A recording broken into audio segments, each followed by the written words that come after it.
live from the drama-free true crime destination. It's the time where every story finds its edge, every opinion lands with weight, and every moment leads here. This is the final word.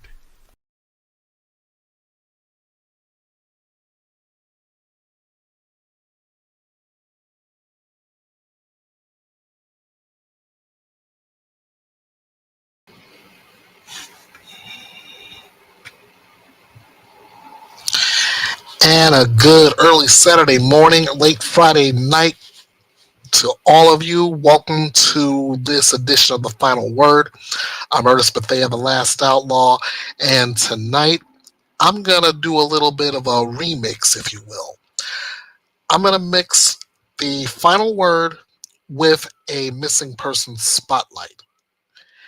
And tonight I want to focus on a young lady missing out of California named Melodee Buzzard. That's the focus of tonight's show. The question of where is Melodee? And of course, if I'm gonna do this the way I normally would with the final word, Mondays in Memoriam, or even the midweek bite, I've got to start with my opening statement.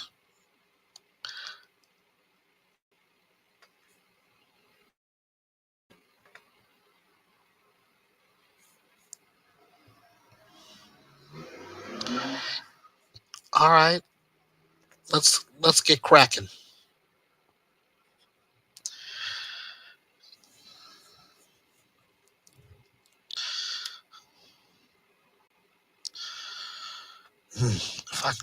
If I can pull this what I have set up on Google Docs. Bear with me, guys. Get started in just a second.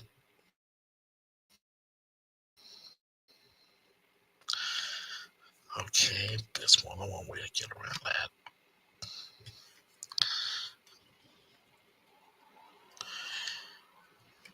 All right. Now that I got to where I want to get to, let's begin with my opening statement. 17 days. That's how long it's been since Melodee Buzzard was officially reported missing. But let's not kid ourselves. She's been gone far longer than that. No school attendance, no homeschool assignments picked up, no public sightings. For over a year, Melodee was invisible to the systems meant to protect her. And now, the only person who might know where she is has come back alone and refuses to speak. Ladies and gentlemen, this isn't just a missing persons case. This is a failure of oversight, a breakdown of accountability, and a child lost in silence. So tonight we ask the question that demands an answer. Where is Melodee Buzzard? And more importantly, why did it take this long for anyone to ask? That's my opening statement. And now let's break down the timeline. October 7, 2025. That is the last confirmed sighting of Melodee Buzzard, seen with her mother Ashley Buzzard in Lubbock, California. But even before that, the signs were there. Melodee hadn't attended school in over a year. No records, no assignments, no accountability. October 14th, 2025. A school official finally speaks up. They report Melodee's prolonged absence to authorities. The response? A missing persons investigation begins. The FBI gets involved. And suddenly, the silence surrounding Melodee becomes deafening. I'm going to take you right to an article courtesy of our good friends at ABC News regarding what we know already about the puzzling disappearance of 9-year-old Melodee Buzzard.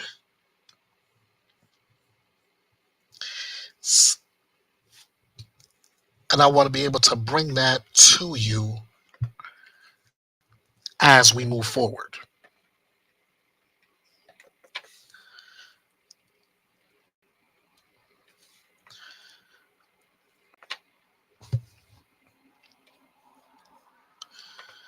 Okay. In fact, I'm going to try and get myself out of the shot while you all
but as I've mentioned, the biggest talking point here is mom's silence, mom's uncooperation. Ashley Buzzard came back alone. She crossed state lines. She returned to California, but her daughter Melodee was nowhere to be found. And when investigators asked the one question that matters, where is your daughter? Ashley said nothing. No statement, no cooperation, not even a plea for help. You hear that? That's silence. That's the kind of silence that Ashley Buzzard is giving out right now. And I'm here to tell you that kind of silence is not just suspicious, it's damning. Because when a child is missing, a mother's voice should be the loudest in the room, not the quietest. Yet, here we are, 17 days into a federal investigation, and the one person who might know where Melodee is refuses to speak.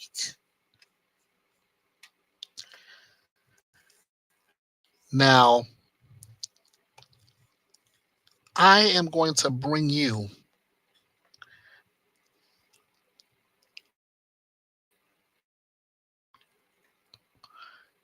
a an interview regarding this. I'm going to bring you an interview right now regarding this development.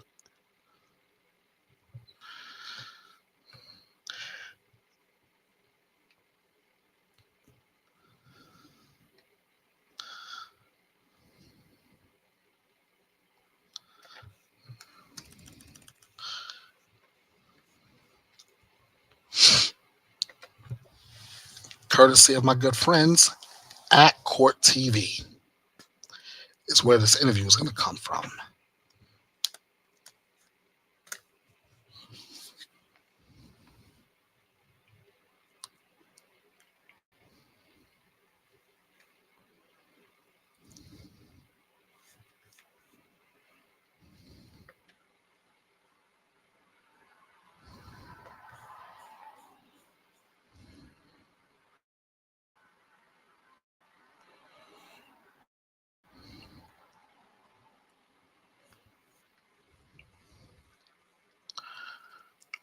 Okay, guys, so what I'm going to do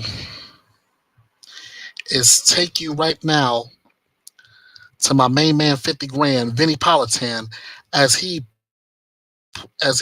puts a little extra perspective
missing children. Let me explain what I mean. Let's start with Lori Vallow Daybell. This is someone who was confronted about her children, and she lied about JJ and Tylee. Just didn't tell the truth about where they were. Made up stories, like literally out of thin air, involving her friends, and we get it. We get it. She lied because they were dead, murdered, and buried in her fifth husband's backyard. I get it why she lied. Then there's that woman from Central Florida, you know who I'm talking about, with the initials CA, had a daughter named Kaylee. Well, she lied all about Kaylee. Didn't tell the truth. Made up a story about Zanny the nanny. Confronted by her own parents, Kaylee's grandparents, and makes up a story, like invents a person who was watching Kaylee for 31 days. Complete lie. And she lied about other things too, but lied about where her missing child was. Leilani Simon, you may or may not remember her, from Georgia, South Georgia, lied about her son Quentin, who's like the cutest kid you've ever seen. Made up this story. In the end, it turns out she murdered him, threw him in the garbage, and they had to recover his remains from a landfill. Now, 2 out of those 3 paid for their lies. 1 did not pay for her lies. But that's the way our system works. You've got to prove the case beyond any and all reasonable doubt and convince all 12 jurors. And sometimes prosecutors can't do it. Let's talk now about little Melodee and her mom, Ashley. Little different here. I'm not getting a sense that she is lying about everything. I'm getting a sense that she's just not saying anything and she's not cooperating, which is an interesting tact when you have a missing child that you are solely responsible for. The child's nowhere to be found and you're not saying anything. Well, let's dive into this story. Here's what we have from the Santa Barbara County Sheriff's Office. Through their investigation, detectives have gathered evidence indicating that Melodee was with her mother, Ashley, as recently as October 7th of this year. Detectives have also determined that Ashley may have driven with Melodee in a white Chevy Malibu. This is important, okay, for folks who may be able to help in this case. License plate number 9MNG101 to locations out of their home county of Santa Barbara County in California, to include as far as the state of Nebraska. So if you live anywhere between Nebraska and Santa Barbara County, need to pay attention. You might be able to help this at this point. At this point in the investigation, Ashley Buzzard remains uncooperative and has not provided detectives with any information about Melodee's current location or condition. The primary goal of this investigation is to verify the location and welfare of Melodee Buzzard and to ensure that she is safe. But Mom is saying nothing, which is absolutely bizarre. Well, let's get some more details and some more information. And joining us tonight in Santa Barbara County from our Scripps News Group, reporter Crystal Bermudez, who has been covering this story more in depth than anyone else. So, Crystal, I'm so glad that you're able to join us tonight. We appreciate your time. Let's start here because this is the first time we're doing this story for folks. How about some background about Melodee, her mom, Ashley, their living arrangements, and any information about Melodee's dad?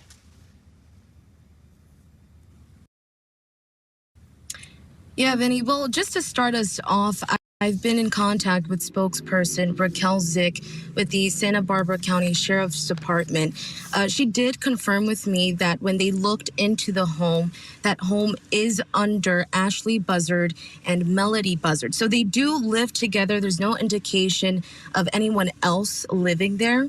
However, the more I am piecing more information, I'm seeing that neighbors are noticing a common theme here, right? That the little girl was often seen home and sheltered and didn't really get the opportunity to play with other kids on the block. I'm not that far away right now. I'm about 5 minutes away from the Vandenberg Village home. But from what I'm hearing from spokesperson Raquel Zick, who has been, again, communicating with me about the whereabouts of Melodee, it seems like at this point we were able to get confirmation information because of that prolonged absence that the school district had brought attention to, right? They hadn't seen Melodee for quite some time. So originally during this investigation, it had been a year long that we didn't know in that timeline of where Melodee's whereabouts were. Then that narrowed down to August of 2025. And now with our recent update, the one that you just read there, Vinny, they're now narrowing this down between October 7th through October 14th, which investigators tell me this is really helpful in, again, locating Melodee Buzzard and pleading the public to use the information that they're sharing. Have you seen this woman with a child in that white Chevy Malibu any time between that time frame of October 7th through October 14th? And again, when you think about how far Nebraska is from Vandenberg Village here in Santa Barbara County, that's about a 20-hour drive. So if anyone has information, spread those photos around to see if anyone has had the opportunity or chance to locate Melodee in that pathway between here and Nebraska. I'm actually parked right now outside of a gas station, and while I was driving around, there's photos everywhere, flyers that says, "Can you help locate Melodee Buzzard?" So the community here is really coming together and trying to spread that word around to help locate her. And how about Melodee's dad? What's the story there with dad and with dad's family? Yeah, Vinny. Well, when I first started looking into family members related to Melodee, I was first contacted with Elizabeth Meza. She's her aunt from her dad's side. She's married to her father's brother, who also passed away. But from what I'm being told, her father passed away when she was 6 months old in a motorcycle crash. So he wasn't really there to see seeing her grow up through most of her life, unfortunately, through that tragedy of a motorcycle accident. And so October 7th is an important date that we believe she was seen. Do we know the circumstances surrounding that? Like who saw her, where they saw her, and what the context was? Have we gotten any more of those details? Yeah, that's a great question. That was the first thought that came to mind for me as well, Vinny, is who saw her? Where was she seen on October 7th? From what I'm being told from Santa Barbara County Sheriff's Department spokesperson, Raquel Zick, she tells me that is information that they're not sharing right away. It is part of their investigation, but right now, that's all they were able to confirm with me, was that she was last seen October 7th with her mother, Ashley Buzzard. And do we know what law enforcement is doing to try to find her, and what the process and the procedure and how much manpower they're putting behind this? Yeah, well, speaking of manpower, when I was here on Sunday, if you were able to check out one of those reports that I did, community members, neighbors all came out here demanding and pushing for answers from Ashley outside of her house. And neighbors were telling me they wanted to organize. They created a Facebook group called In Search of Melodee. You can see that those neighbors right there on your screen right now that gathered. They were pushing for answers. They put up 4 signs that all said on both sides, "Where is Melodee?" Other signs said, "We're not going to stop until you tell us," things like that.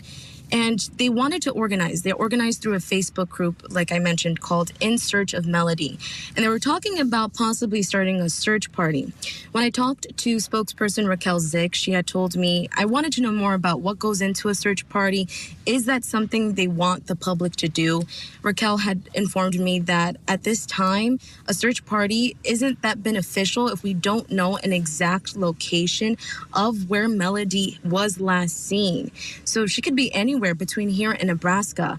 So starting a search party, she told me, could intervene and impede in their investigation.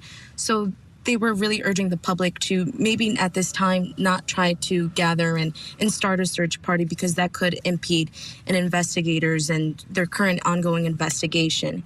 But Vinny, I do want to tell you one thing. When I was here earlier last week, I had noticed investigators going around the neighborhood and collecting surveillance footage, gathering from neighbor to neighbor, seeing how much home surveillance video could piece together a timeline.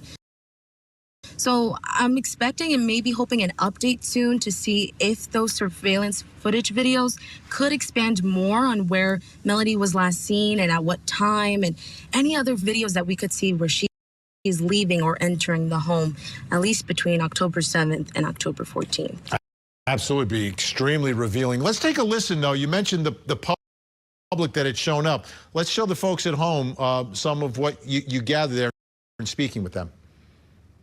We're all looking for answers, but, we're showing up today so that way, she knows we care. We're here for Melodee, and hopefully she will come out and tell us where she's at. Besides the garage being open almost 48 hours now, which we don't know if she knows or not, she was burning something in the fireplace last night, but paper was coming out. Organization is going to be key in this. If they're not going to press her until she cracks, I'm sorry, it's time. Yeah, you can see the investment from the public there. Now, I know you also spoke with Melodee's grandma. I want to take a look at a part of that interview and then get some more details from you. He said, "Did you know that your granddaughter was missing?" And I said, "Missing?" He goes, "When's the last time you talked to your daughter?" I said, "I don't know, 2 years, a year and a half ago." The psychologist that I was seeing said, I said, "Should I be keeping these things? I keep buying them for her for Christmas and her birthday." She said, "If you keep them for her, she'll know that when she was gone, you were thinking about her. So that's why I keep them." And sometimes I wonder, am I going nuts, right? I want to take a look at another piece of the interview. This one is referencing a previous incident when Melodee was just a few months old. About 15 minutes later, a sheriff calls me. He says, "I'm at your daughter's house in Orchid, and I was just getting ready to take your granddaughter Melodee with me to CPS because we're getting ready to take your daughter to the hospital." The house was in disarray. There were raw eggs in pans. There was rotten food in the fridge that I think she was trying to give my granddaughter. So, Crystal, what is the status of Grandma's relationship with her granddaughter and with Ashley, Melodee's mom? And is she doing anything to try to track down where Melodee is? Yeah, well, when I met with Lori Miranda, who you saw on screen there, and who I had the opportunity to sit down and speak with, Lori told me she hadn't spoken to her daughter, at least within a year and a half to 2 year timeline. She did tell me, and you could see one of those clips where she has a telescope that's in a box. She unwrapped it for me on camera, and she told me she was planning to give that to Melodee on her 9th birthday that just passed on February 10th of this year. She unwrapped it, and she said that she wanted to stop by and give her this gift, but she's been taking some space from Ashley. She described her mental health declining since roughly around 2016, a little after Melodee had been born.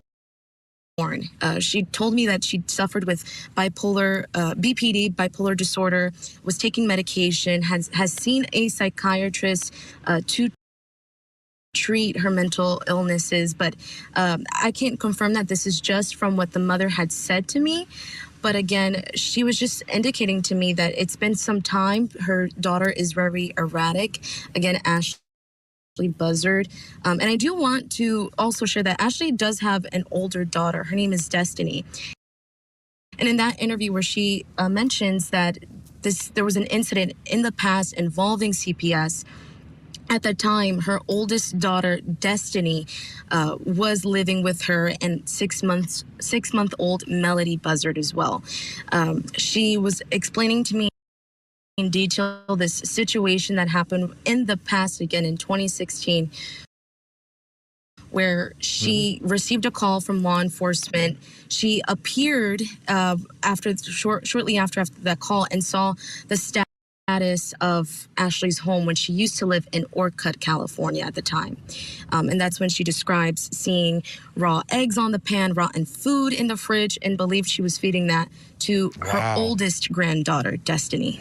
Let me ask you about, I just want to clarify, when you were talking about suffering from mental illness, you were referencing Ashley, right? Not grandma, but grandma talking about Ashley? That's correct. Grandma had confirmed with me, at least through our conversation, that her daughter does suffer from bipolar disorder, that she often creates scenarios in her head, and that's why she took some space from her. Really, the way she described it to me is that she did not understand her daughter. She didn't know how to communicate with her, and that's why she felt for her own safety, she needed to take a step away from her daughter, and felt a little bit of ease when she believed Melodee was going to school again, but then shortly after,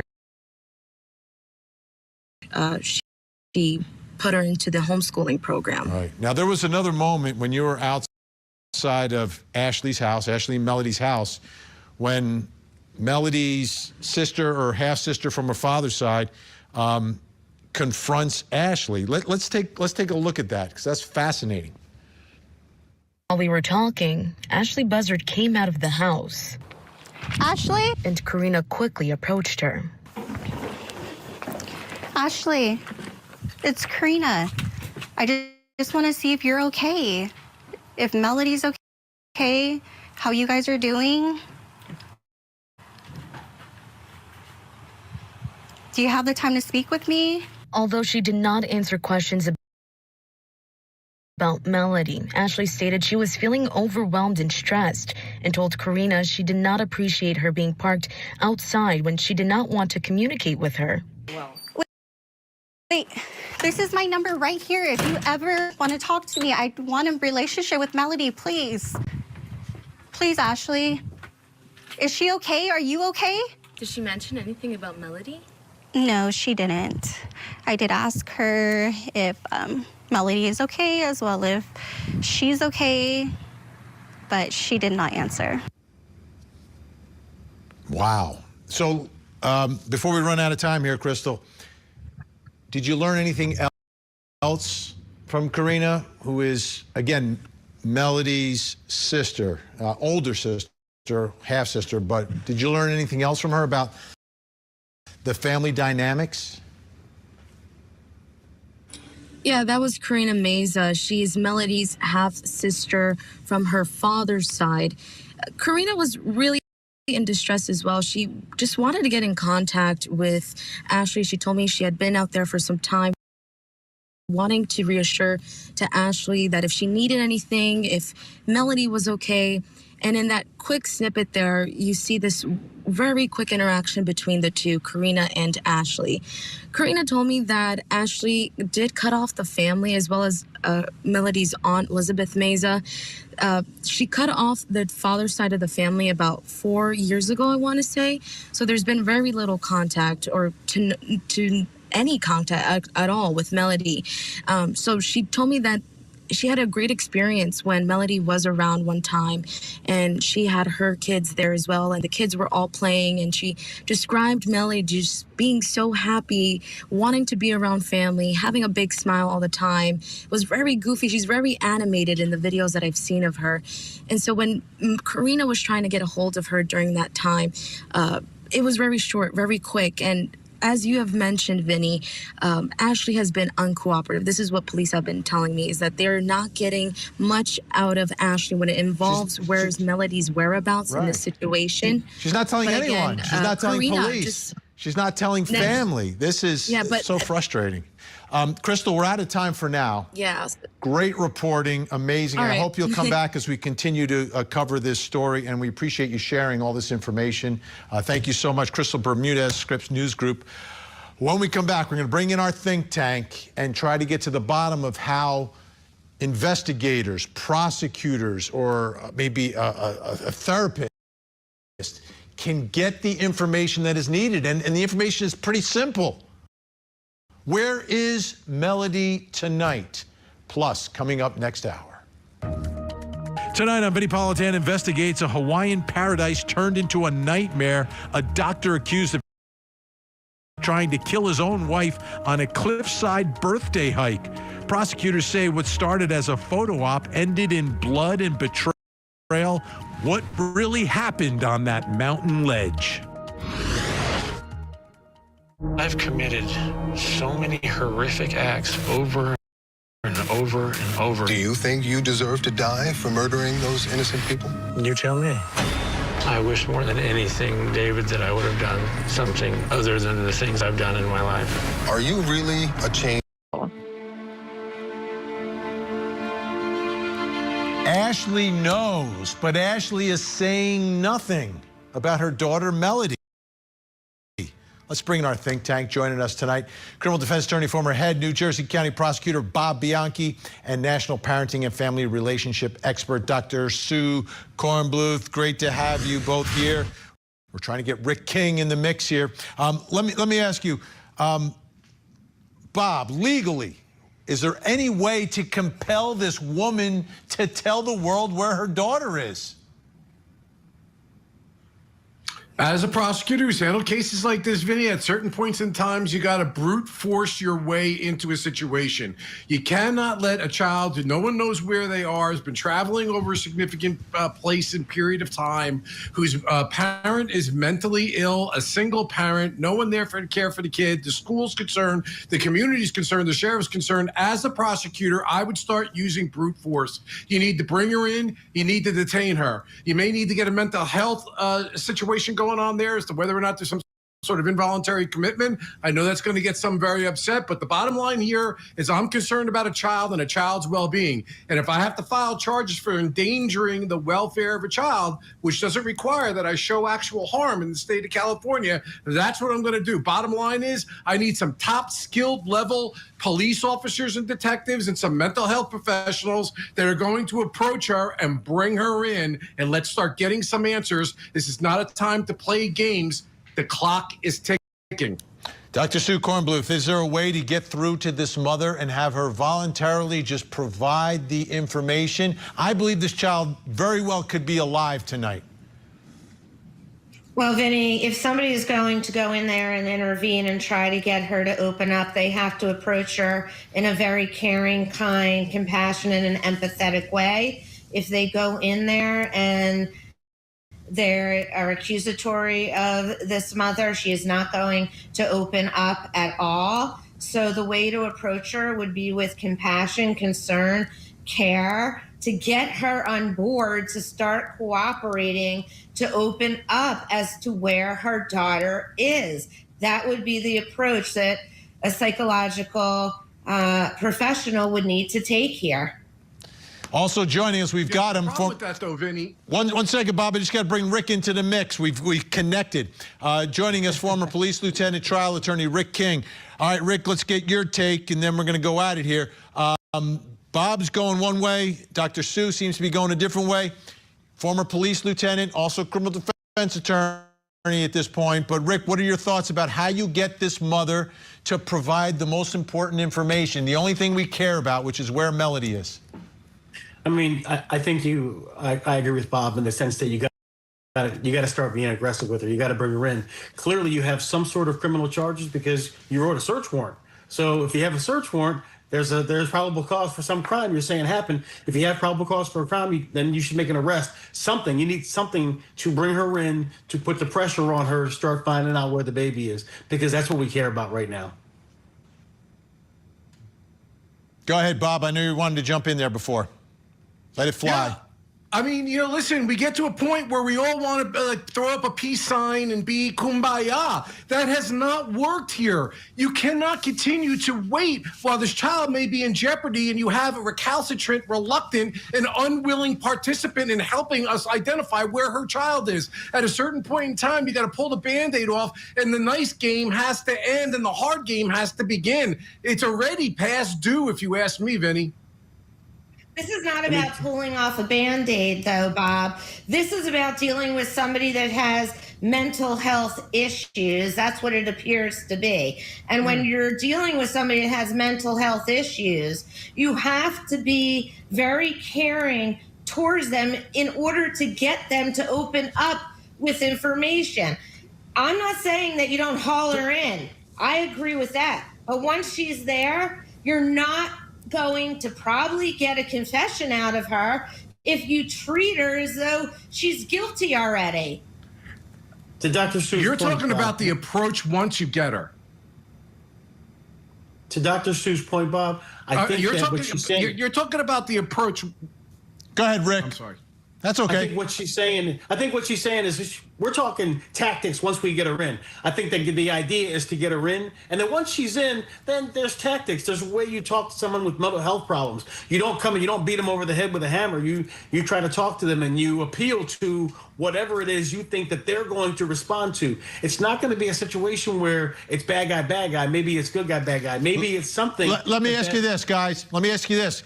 Is there a problem, though, if you haul her in, the lawyer's going to jump in, is going to shut her down? Is that a potential problem? Is there any way around that? If you arrest her, charge her, she gets the public defender shuts it down. What do you do, Bob?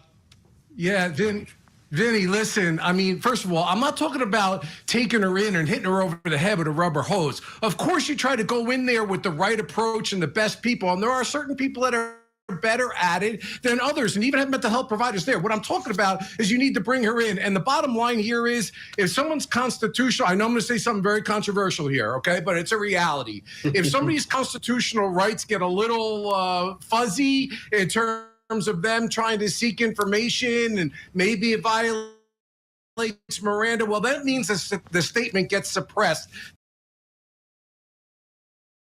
The bottom line here is the health and safety and welfare of the child. So if I were the prosecutor, I'd be so be it if we're on a line. That's what I'm most concerned about. The prosecution is secondary. Yeah, don't worry about the charges and the prosecution. Worry about the child first, who could be in danger and might be able to be saved. All right, we're going to stay on this story. We'll talk more about it during the week. Right now, though, this man in the trial you're watching on Court TV, Terrence Crosby, accused of rape, takes the stand in his own defense.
If you wish to remain anonymous, that's cool too.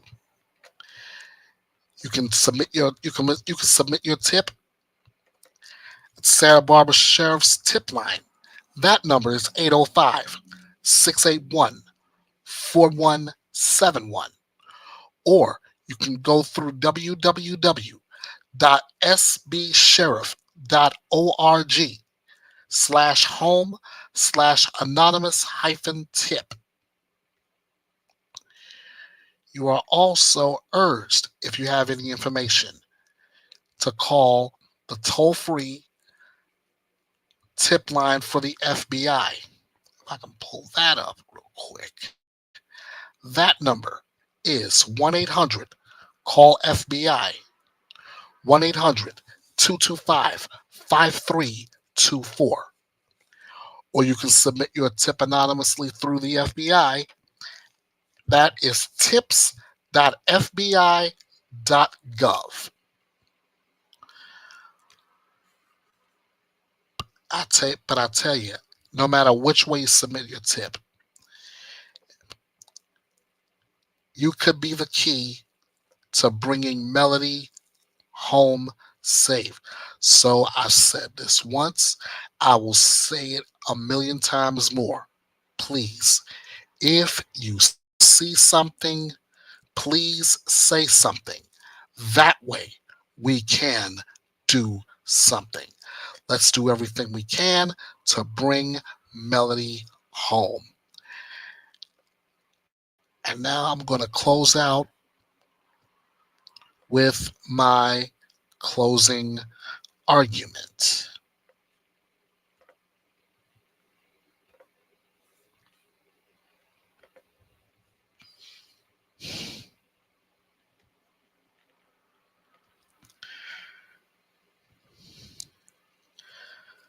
Ladies and gentlemen, Melodee Buzzard is not just missing. She is classified by the FBI as at risk. That means her safety is in question. That means her silence is not voluntary. That means every moment we wait is a moment we may never get back. And yet, the one person who might know where she is, Ashley Buzzard, Melodee's mother, refuses to speak. So we speak louder. We ask harder questions. We demand better accountability. Because Melodee deserves to be found. Melodee deserves to be protected. And Melodee deserves a system that doesn't wait a year to care. I want to thank you all for joining me this evening. This is the final word. It's not for clicks. It's for answers.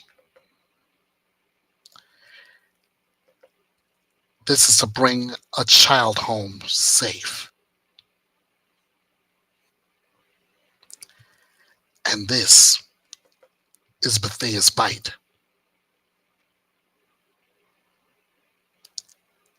And it's reloaded. Thank you all for joining me here at the Drama-Free True Crime Destination.